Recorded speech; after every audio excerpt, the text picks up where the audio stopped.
All right, get ready, because today we're going deep on Stonehenge. Stonehenge. Probably seen the pictures, that ring of giant stones just Uh-huh. sitting out there in the English countryside. Mm-hmm. But here's the thing, there's way more to this than meets the eye.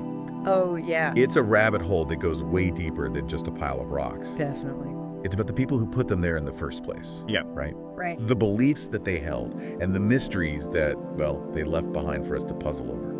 Those mysteries are some seriously deep ones. Oh, absolutely. I mean, we're talking about something older than the pyramids, Yeah. a structure that's older than the pyramids in Egypt, a monument that people have been just, fascinated by for centuries. Totally. And even after all this time, we're still trying to figure out, what was its real purpose? Yeah, it's almost like they wanted to keep us guessing, Right. But let's start with something simple. All right. We've got these massive stones, some of them weighing, what, like 25 tons? Yeah. 25 tons? Yeah. I mean, just trying to imagine how they move these things. I know. It blows my mind. It's incredible. So how did they do it? It's one of the, I think, biggest questions that hangs over Stonehenge. Right. We know they didn't have any, construction cranes or bulldozers back then, so the theories range from pretty simple stuff, levers, rollers, things like that, Okay. to, more complicated systems of wooden tracks that they might have used, sleds, Wow. maybe even rafts to move the blue stones, which are these smaller stones. Okay. But still, I mean, they weigh a ton. Yeah. Literally a ton. Literally a ton, yeah. And they brought those all the way from Wales.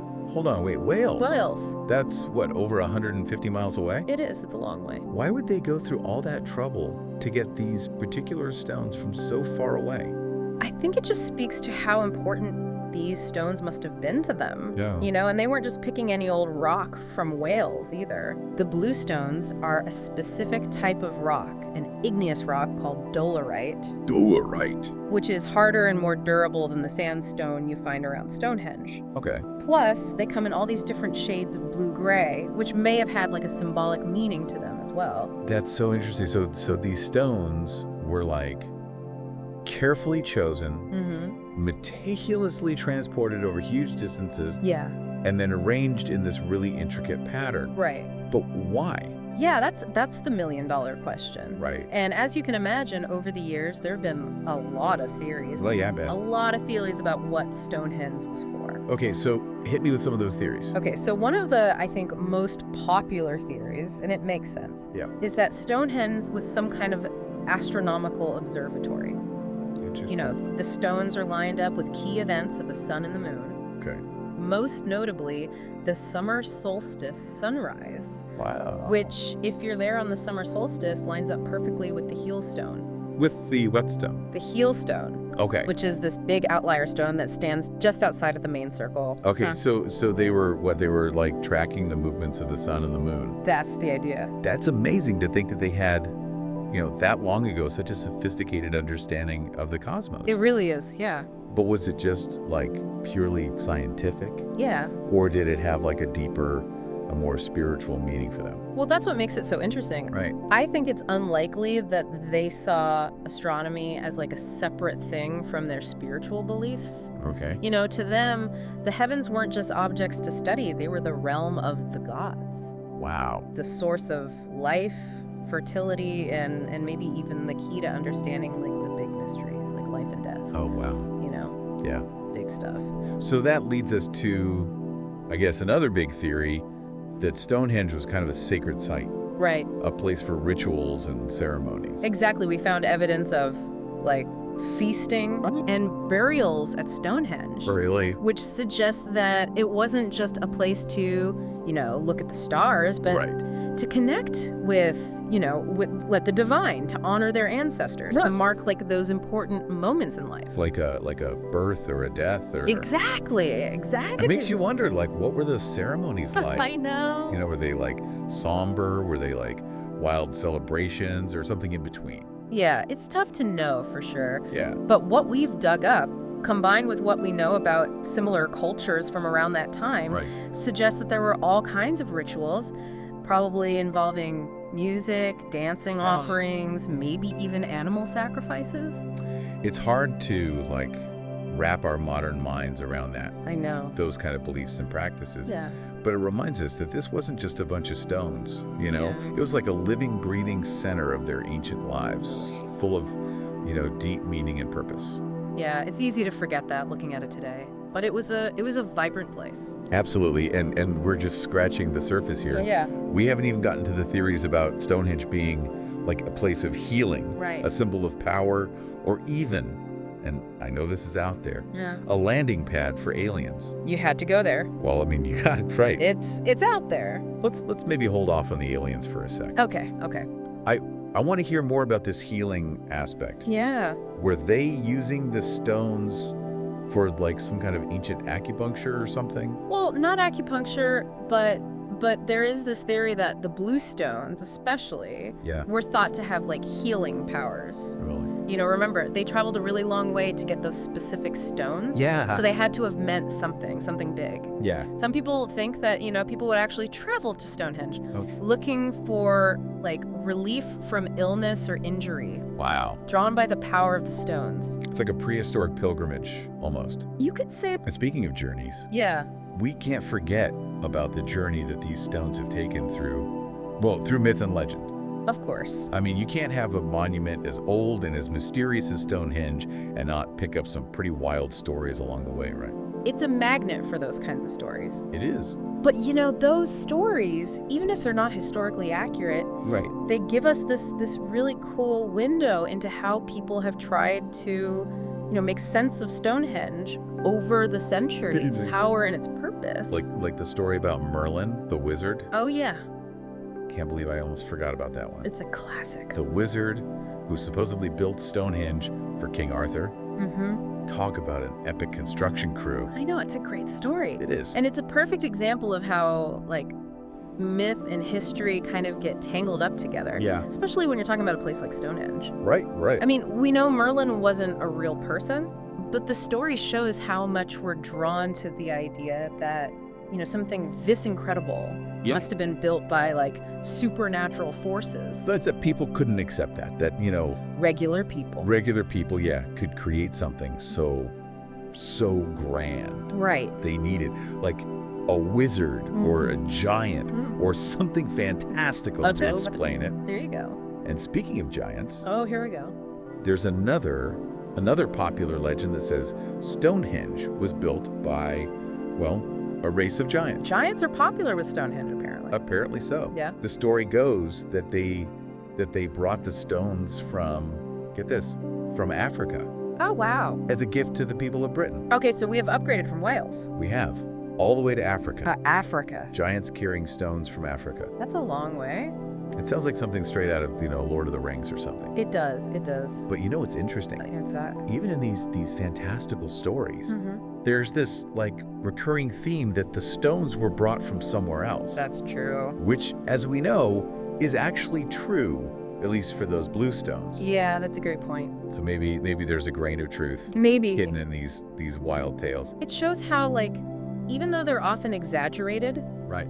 these myths can sometimes, like, reflect real cultural beliefs, or Sure. practices. That's really cool. Yeah. So, okay, we've got ancient astronomy, Mhm. spiritual ceremonies, Right. healing rituals, Yes. whole bunch of myths and legends. And we're just getting started. Oh, wow.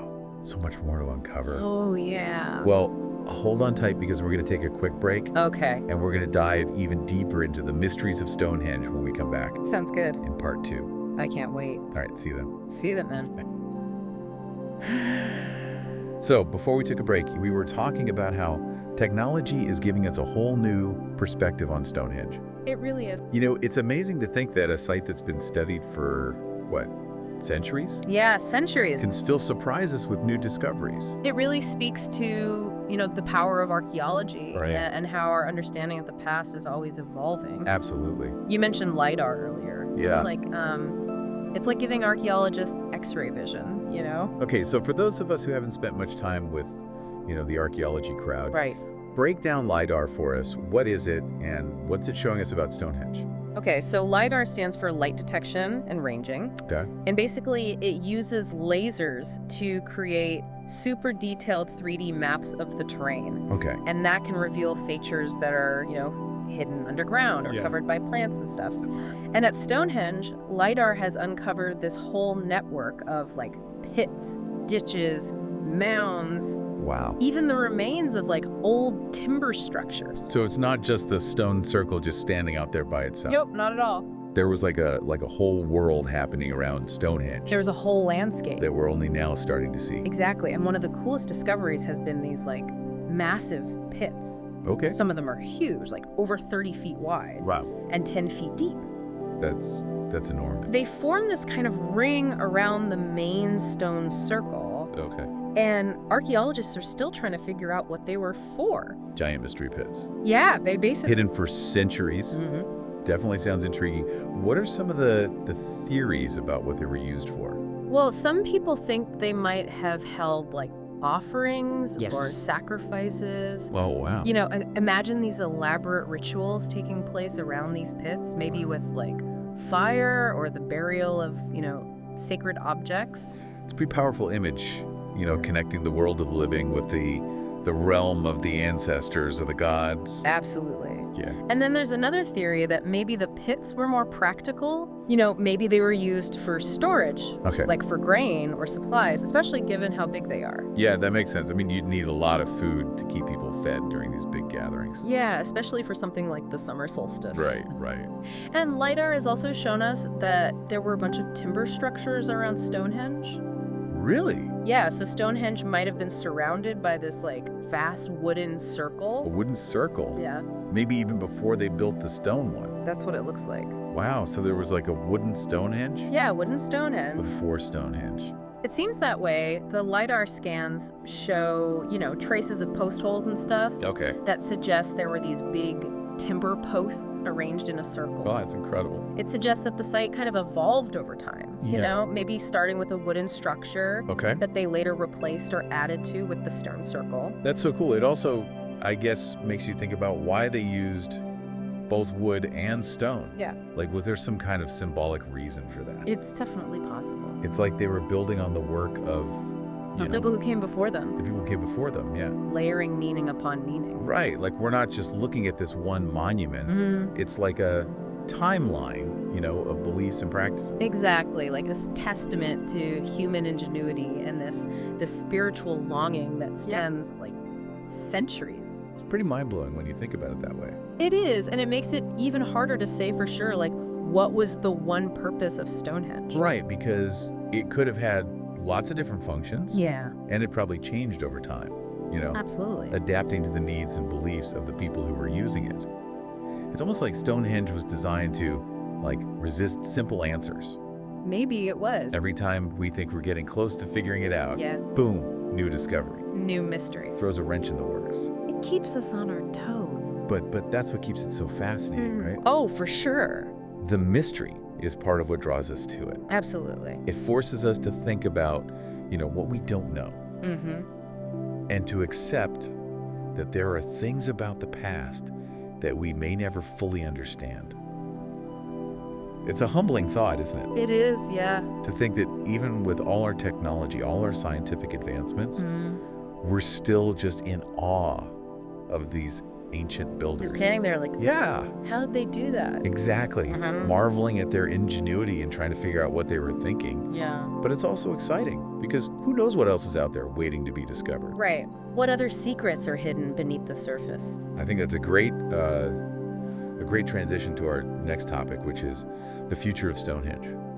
Okay. How do we balance this desire to learn more, right, to dig deeper into the past, with the need to protect this incredible, fragile site?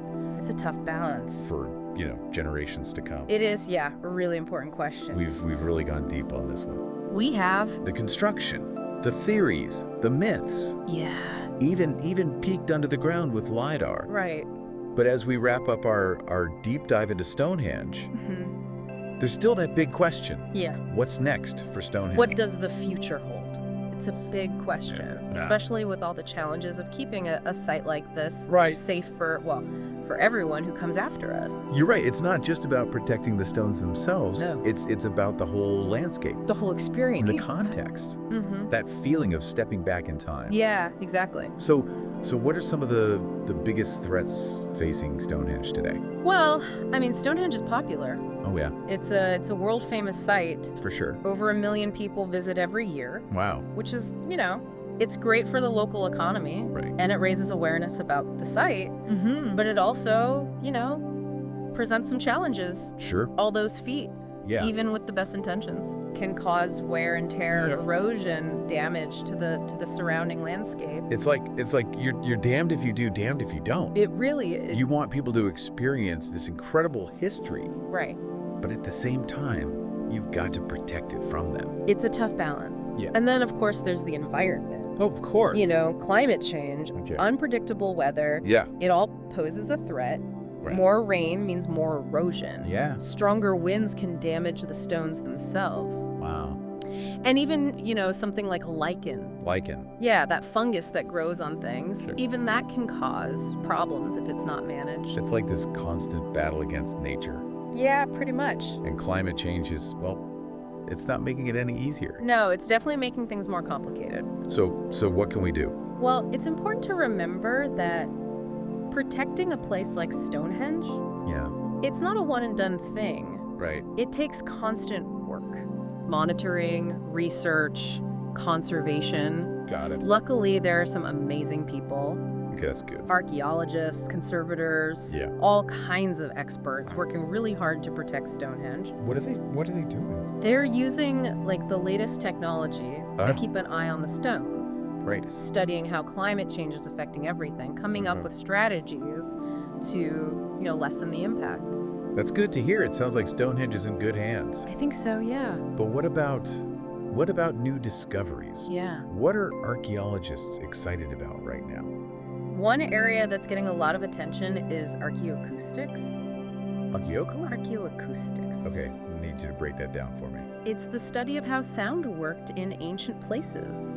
Oh, interesting. Researchers are using computers and stuff to try to recreate what Stonehenge might have sounded like. Wait, are you saying that Stonehenge wasn't just about what you could see, but also about what you could hear? Yeah, there's a theory that the arrangement of the stones, their size, the materials they're made of, all of that created a unique acoustic environment.